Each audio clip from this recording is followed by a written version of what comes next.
Good morning and happy Venus Friday. Friday is sacred to Freya, which is the Norse goddess of love, and so Venus. It's a little redundant, but it's goddess of love, joy, harmony, and we can only really get harmony through having equilibrium within ourselves, and that's balancing that judgment pillar of severity, and then the mercy pillar with compassion, and so.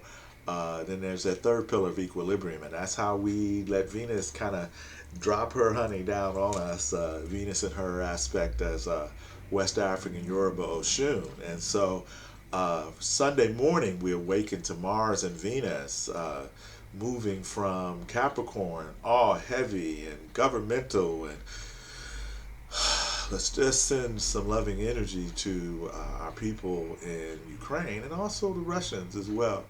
Um, Knowing that the sun shines and radiates on both sides of this war, and may these swords be beaten into plowshares. So, uh, new moon a couple days ago, it had Jupiter all over it, and so I like to call Jupiter Jupra. You get a car, you get a car. How about a laptop or two? But it's the way we pay things forward. And in that, with it conjoined the lunations, the sun and moon, in Pisces, it has a lot to do with how we can move beyond the idea of original sin, or that somehow we're born outside of our own ability to feel cosmic harmony or unity with all things that live and breathe. So it's important that as we move through this week, this month of March, and Mars and Venus going into the sign of Aquarius, it's akin to leaving the heaviness, the grown ass persons of Capricorn, which tend to start with fear first, into Aquarius, which is about dreaming an idealistic future. So, what futures do you see for yourself, for your community, for your family, and then the planet as a whole?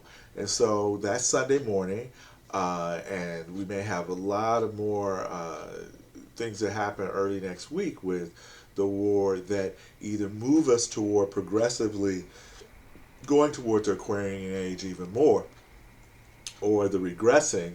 But ultimately, the energy on the planet is showing us how we're all interconnected, definitely on a subatomic level. Personally, what this means for the fixed signs of Taurus, Leo, Scorpio, and Aquarius is that there will be a check in about, are you acting on, or are you in alignment with your values? Mars is the action, and then Venus is the values.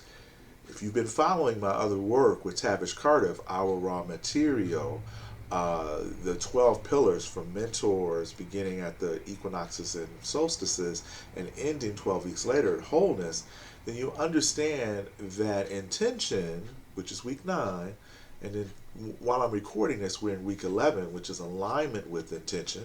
So intention gets 2 weeks. Week 9, intention, we have multiple intentions all the time in multiple dimensions and realities. And so it's like Tavish talks about, it's like having strings that you pull. But week 10, after we recognize what strings we want, we intend the most or have more priority toward, then week 10 is about bringing resources together, a very earth sign thing to do, the Taurus Virgo Capricorn energies. And then week 11 is aligning with those intentions. I like saying faith without works are dead, is dead. So know that right now, that's about really figuring out what are the things we're prioritizing and actually acting on, how we're spending our time. Look out for Belief is Not Required, also Our Raw Material. And thanks for listening.